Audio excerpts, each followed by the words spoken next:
आज है क्लास 4। हम लोग securities laws and capital market की क्लास कर रहे हैं सीएस एग्जीक्यूटिव के लिए। सेबी का जो ईसॉप का रेगुलेशंस है जिसका नाम है SEBI share based employ benefits regulation 2014, उसकी ये क्लास 4 है। आज हम डिस्कस करेंगे कि अगर आप एक कंपनी के कंपनी सेक्रेटरी हैं या फिर आपको अपनी कंपनी में ईसॉप्स को इशू करना है तो क्या प्रोसीजर है, कौन कौन से स्टेप्स आपको फॉलो करने हैं। क्वेश्चन किसी तरह से भी आ सकता है और ऑलरेडी एग्ज़ाम में इस तरह का क्वेश्चन आया हुआ है कि आप एक कंपनी के कंपनी सेक्रेटरी हैं और आपकी कंपनी की जो मैनेजमेंट है आपको ये बताती है कि हमें ईसॉप ऑप्शंस इशू करने हैं, तो व्हाट इज़ द प्रोसीजर। तो इसे डिस्कस करते हैं। डिस्कस करने से पहले एक और बात मैं आपको बता दूं कि ईसॉप ऑप्शंस में और इक्विटी शेयर्स में क्या डिफरेंस है, तभी जाके आपको ये जो प्रोसीजर है काफ़ी अच्छे से समझ में आने वाला है। ईसॉप ऑप्शंस की अगर मैं बात करूं तो ईसॉप ऑप्शंस अगर आप किसी एम्प्लॉय को आज इशू कर रहे हो तो it is just a promise and it is just an arrangement between employer and employee कि अगर आप कुछ सालों तक कंपनी के साथ रहते हो और कंपनी को एक अच्छा खासा ग्रोथ देते हो तो आपको भी ग्रोथ मिलेगी। लेकिन अगर हम बात करें इक्विटी शेयर इश्यूएंस की तो वो इमीडिएटली होता है, यानी कि मैं अपनी कंपनी के शेयर्स किसी को इशू कर रहा हूँ और उसके बदले एप्लीकेशन मनी ले रहा हूँ, यानी कि कंपनी में पैसा भी इमीडिएटली आ रहा है और कंपनी की जो पेड अप कैपिटल होती है वो भी बढ़ रही है इमीडिएटली। लेकिन ईसॉप ऑप्शंस के केस में कोई पेड अप कैपिटल नहीं बढ़ रही है और ना ही कोई एप्लीकेशन मनी कंपनी को रिसीव हो रही है, यानी कि जब भी एम्प्लॉय, चाहे वो 2 साल बाद 3 साल बाद, जब भी कंपनी का जो एम्प्लॉय है वो अपने ऑप्शंस को एक्सरसाइज करेगा उस टाइम पे आपकी कंपनी की जो कैपिटल है वो बढ़ जाएगी और आपको एक्सरसाइज प्राइस, यानी कि जिसको हम एप्लीकेशन मनी भी बोल सकते हैं, वो कंपनी को रिसीव होगा। So this is a difference. Basically हम ये कह सकते हैं कि इक्विटी शेयर्स को इशू करने से पहले का ये पार्ट है ईसॉप ऑप्शंस, अगर हम ईसॉप ऑप्शंस की बात करें तो इसको और अच्छे से समझते हैं। सबसे पहले हम ये जानते हैं कि अगर आपको अपनी कंपनी में ईसॉप लेके आने हैं तो उसका फर्स्ट स्टेप क्या होना चाहिए। फर्स्ट ऑफ ऑल आपको एक स्कीम ड्राफ्ट करनी है, या फिर अगर आप एक लिस्टेड कंपनी है तो लिस्टेड कंपनी में जनरली एक कमिटी होती है जिसका नाम है एनआरसी, यानी कि इसे हम नॉमिनेशन एंड रेम्यूनरेशन कमिटी भी बोलते हैं। पहले इसे हम लोग कॉम्पनसेशन कमिटी के नाम से जानते थे, यानी कि कई सारी बुक्स में हो सकता है कि आज भी कॉम्पनसेशन कमिटी हो, लेकिन ये जो कॉम्पनसेशन कमिटी है जनरली अभी सारी कंपनियों में एनआरसी के नाम से जानी जाती है, क्योंकि कंपनीज एक्ट 2013 के हिसाब से ये लिस्टेड कंपनीज में और कुछ प्रिस्क्राइब्ड कंपनीज में मैंडेटरी है फॉर्म करना, यानी कॉन्स्टिट्यूट करना। तो ये हमने बात कर ली एनआरसी की। तो आप जो है आपकी एनआरसी के साथ मिलकर एक पॉलिसी का फ्रेमवर्क पहले तैयार कर लेंगे, यानी कि आपको किस तरह की कंडीशंस चाहिए अपनी ईसॉप की पॉलिसी में, यानी कि कितना आपका कंपनी के ईसॉप का पूल होगा, आप किन किन एम्प्लॉय को ग्रांट करना चाहते हैं, आप डायरेक्ट रूट के थ्रू जाना चाहते हैं या इनडायरेक्ट रूट के थ्रू जाना चाहते हैं। डायरेक्ट और इनडायरेक्ट रूट ईसॉप्स के दो मेथोडोलॉजी है, या आप बोल सकते हैं कि there are two approaches to ESOP, one is direct route and indirect route. इसकी हम बाद में बात करेंगे अलग से एक वीडियो में। तो ये सारा आपको कंडीशन पहले डिस्कस करना है अपनी नॉमिनेशन एंड रेम्यूनरेशन कमिटी के साथ। आपकी मर्जी है, अगर आप चाहें तो इसको बोर्ड के साथ भी डिस्कस कर सकते हैं।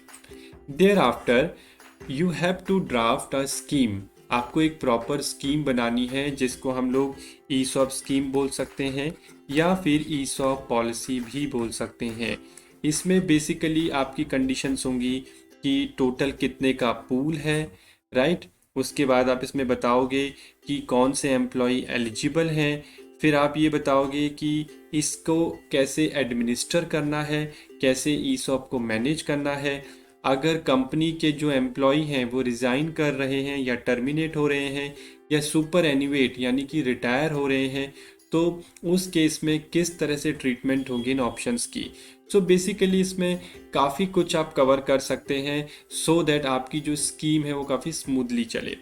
तो ये एक पॉइंट बनता है कि सबसे पहले आपको अपनी कंपनी की ईसॉप स्कीम को ड्राफ्ट करना है, एक ड्राफ्ट उसका बनाना है। उसके बाद अगर हम बात करें तो फिर ये जो ड्राफ्ट स्कीम है सबसे पहले कमिटी लेवल पे, यानी कि या तो एनआरसी या कॉम्पनसेशन कमिटी इसको अप्रूव करेगी, रिकमेंड करेगी किसको, बोर्ड ऑफ डायरेक्टर को। फिर ये बोर्ड के पास जाएगी। बोर्ड मीटिंग के बाद ऐसा नहीं है कि आपकी स्कीम लॉन्च हो गई, इसके बाद आपको इसको शेयर होल्डर के पास भी लेके जाना है। शेयर होल्डर के पास क्यों लेके जाना है, क्योंकि सेक्शन 62 सबसेक्शन 1 क्लॉज बी में ये मेंशन है कि आप ईसॉप इशू कर सकते हो, लेकिन उसके लिए आपको एसआर पास करना है, यानी कि स्पेशल रिजोल्यूशन पास करना है। अब आपने शेयर होल्डर रिजोल्यूशन भी पास कर लिया, तो यहाँ पर आप बोल सकते हो कि आपकी जो कंपनी की ईसॉप स्कीम है वो लॉन्च हो गई है और वो रेडी है आपके एम्प्लॉय को ईसॉप ग्रांट करने के लिए। फिर इसके बाद अगर हम बात करें तो मान लीजिए इसके बाद आपको ग्रांट करना है। आप इसके बाद कभी भी ग्रांट कर सकते हैं, चाहे 1 साल बात करें, चाहे 2 साल बात करें। मान लीजिए कि आपका जो ईसॉप का पूल है वो 100 का है, तो इस 100 को आपके मर्जी के हिसाब से आप डिस्ट्रीब्यूट कर सकते हैं। यानी कि अगर आप चाहें तो एक ही बारी में पूरा का पूरा पूल अपने एम्प्लॉय को ग्रांट कर लें, या फिर आप कुछ यानी कि 10 जो है इस साल करें, फिर उसके बाद 10 जो है कुछ न्यू एम्प्लॉय को नेक्स्ट ईयर करें, फिर आप न्यू हायरिंग भी करेंगे तो उनको भी आप ग्रांट करोगे। तो बेसिकली आप अपने हिसाब से इस पूल को डिस्ट्रीब्यूट कर सकते हैं। अब हम यहाँ पे एक एग्जाम्पल को लेते हैं। मान लीजिए इस साल आपको 10 ग्रांट करने हैं ऑप्शन। 10 ऑप्शंस ग्रांट करने के लिए अब आपको क्या करना है, फिर से अपने या तो कमिटी के पास यानी कि एनआरसी के पास और बोर्ड के पास जाना है और ये ऑप्शंस को ग्रांट कराना है। तो आपको यहाँ पे क्या ध्यान देना है, ध्यान ये देना है कि आप बोर्ड के पास और कमिटी के पास 2 बार जा रहे हैं।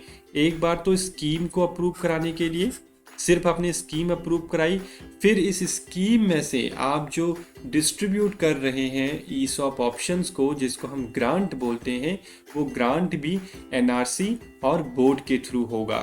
फिर ग्रांट होने के बाद कंपनी का जो एम्प्लॉय है जब भी उसकी वेस्टिंग आएगी उसके बाद वो ऑप्शंस को एक्सरसाइज करेगा। और एक्सरसाइज करने के बाद, यानी एक्सरसाइज करने पे क्या होता है कि जो एम्प्लॉय है वो आपको एप्लीकेशन मनी दे रहा है और उसके बदले आपको एम्प्लॉय को देने हैं शेयर्स। तो यानी कि आपको शेयर्स अलॉट करने होंगे और अलॉटमेंट के लिए भी आपको बोर्ड के पास जाना होगा या फिर एनआरसी यानी कि नॉमिनेशन एंड रेम्युनरेशन कमिटी के पास जाना होगा।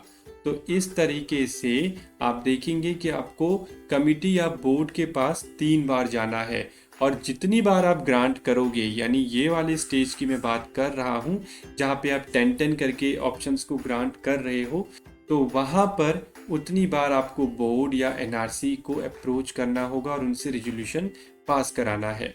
तो सबसे पहले क्या स्टेप है कि आप एक स्कीम को ड्राफ्ट करोगे, उसके बाद वो स्कीम को कमिटी से अप्रूव कराओगे, फिर बोर्ड से अप्रूव कराओगे। बोर्ड के बाद आपको एजीएम का नोटिस भेजना है जिसमें कि एक्सप्लेनेटरी स्टेटमेंट में आपको प्रॉपर डिटेल्स देनी है ईसॉप स्कीम से रिलेटेड, और ये उसके बाद अप्रूव होगा शेयर होल्डर के थ्रू, स्पेशल रिजोल्यूशन पास होगा।